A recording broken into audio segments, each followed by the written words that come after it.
అల్లూరు జిల్లా పర్యటనలో భాగంగా కాంగ్రెస్ పార్టీ రాష్ట్ర అధ్యక్షురాలు వైఎస్ షర్మిల పాడేరు అరకు అసెంబ్లీ నియోజకవర్గాల పర్యటన ముగించుకున్నారు. రోడ్ షోలో ఆమె ప్రజలకు అభివాదం చేస్తూ కాంగ్రెస్ పార్టీని ఆదరించాలని కోరుతూ ముందుకు సాగారు. కేంద్ర రాష్ట్ర ప్రభుత్వాల అరాచక పాలనను అంతమొందించాలని, రాష్ట్రాన్ని సుభిక్షంగా మార్చాలంటే కాంగ్రెస్ ప్రభుత్వం రావాలని అన్నారు. జగన్ ప్రభుత్వంపై తీవ్ర విమర్శలు గుప్పించారు. సభ వద్ద వివిధ పార్టీల నుంచి పలువురు నేతలు, కార్యకర్తలు కాంగ్రెస్ పార్టీలో చేరారు. సిపిఐ, సిపిఎం వామపక్షాలు కాంగ్రెస్ పార్టీ కూటమిగా ముందుకు సాగడంతో ఆయా పార్టీల నేతలు స్వాగతం పలికారు. పాడేరు రోడ్ షో అనంతరం హుకుంపేట, డూమిరిగూడ మీదుగా అరకు రోడ్ షో నిర్వహించారు. అనంతరం ఆమె రాత్రి అరకులో బస చేస్తారు. మరి మీరు అధికారం ఇచ్చి 5 సంవత్సరాలైందే. ఈ 5 సంవత్సరాలలో ప్రత్యేక హోదా వచ్చిందా? ప్రత్యేక హోదా కోసం ఒక్క నిజమైన ఉద్యమమైనా చేశాడా జగన్మోహన్ రెడ్డి గారు? అదే బీజేపీ పార్టీకి మళ్ళీ గులాంగిరి చేస్తున్నారు. బీజేపీ పార్టీ మనకు ప్రత్యేక హోదా ఇవ్వలేదు, పోలవరం ప్రాజెక్ట్ ఇవ్వలేదు, మనకు రాజధాని ఇవ్వలేదు, ఎస్టీల కోసం కడతామన్న ట్రైబల్ యూనివర్సిటీ ఇవ్వలేదు.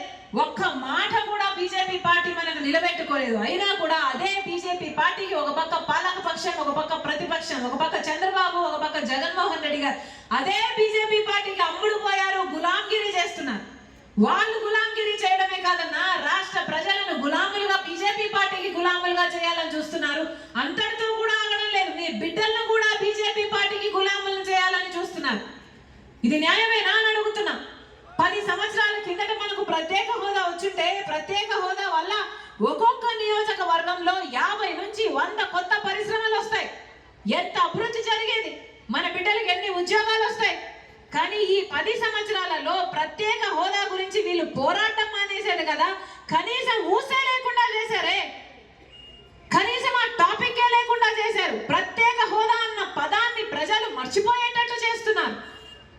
అందుకే ఈ రోజు రాజశేఖర రెడ్డి బిడ్డ ప్రత్యేక హోదా కాంగ్రెస్ పార్టీతో సాధ్యం కాబట్టే రాజశేఖర రెడ్డి బిడ్డ కాంగ్రెస్ పార్టీలో చేరింది.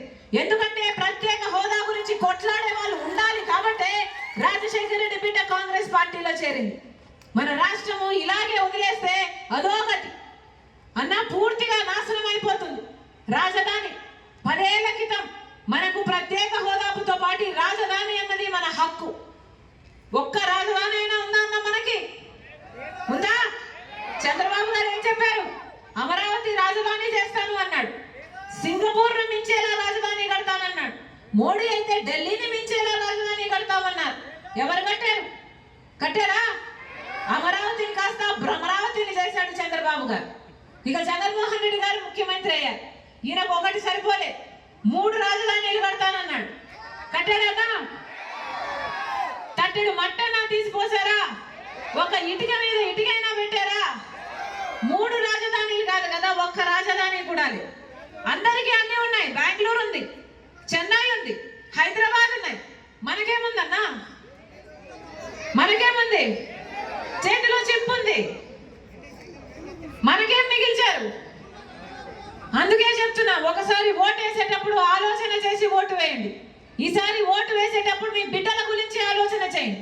మీ బిడ్డలకు ఉద్యోగాలు రావాలి, పరిశ్రమలు రావాలి, అభివృద్ధి జరగాలి. ఒక్కసారి ఆలోచన చేయండి.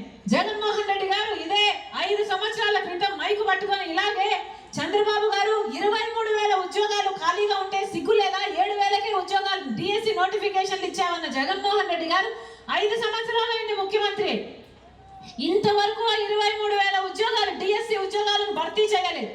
5 సంవత్సరాలు కాలయాపన చేసి ఇప్పుడు 2 నెలలు ఉన్నాయనగా ఇప్పుడు 6,000తో ఒక దగా డిఎస్సి ఇచ్చారు. మరి 5 సంవత్సరాలు ఏం చేశారు?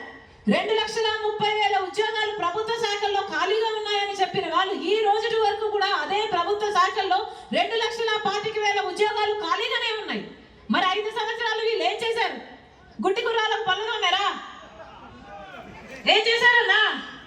5 సంవత్సరాలు మీరు అధికారం ఇస్తే మన బిడ్డల గురించి, వాళ్ళ ఉద్యోగాల గురించి ఎప్పుడు ఆలోచన చేశారు? ఎప్పుడు పని చేశారు? కనీసం కుంభకర్ణుడైనా 6 నెలలు నిద్రపోతాడు, 6 నెలలు పని చేస్తాడే. మరి వీళ్ళు ఏం చేశారు? 5 సంవత్సరాలు నిద్రపోయారు కదన్నా. మళ్ళీ వీళ్ళకి అధికారం ఇవ్వాలన్నా? మళ్ళీ వీళ్ళకు ఓట్లు వేయాలన్నా? వీళ్ళకి ఓట్లు వేస్తే మన బిడ్డలకు ఉద్యోగాలు వస్తాయా?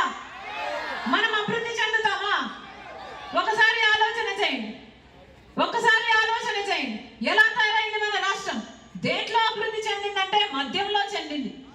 మద్యం అమ్మకాలలో వేగంగా దూసుకుపోతున్నాం మనం.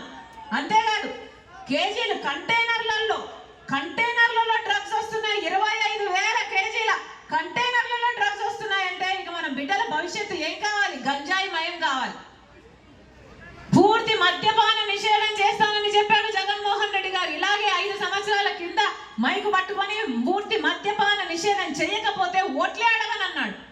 పూర్తి మద్యపాన నిషేధం మేనిఫెస్టోలో పెడుతున్నాను అన్నాడు. మేనిఫెస్టో నాకు బైబిల్తో సమానము, ఖురాన్తో సమానము, భగవద్గీతతో సమానం అని చెప్పాడు.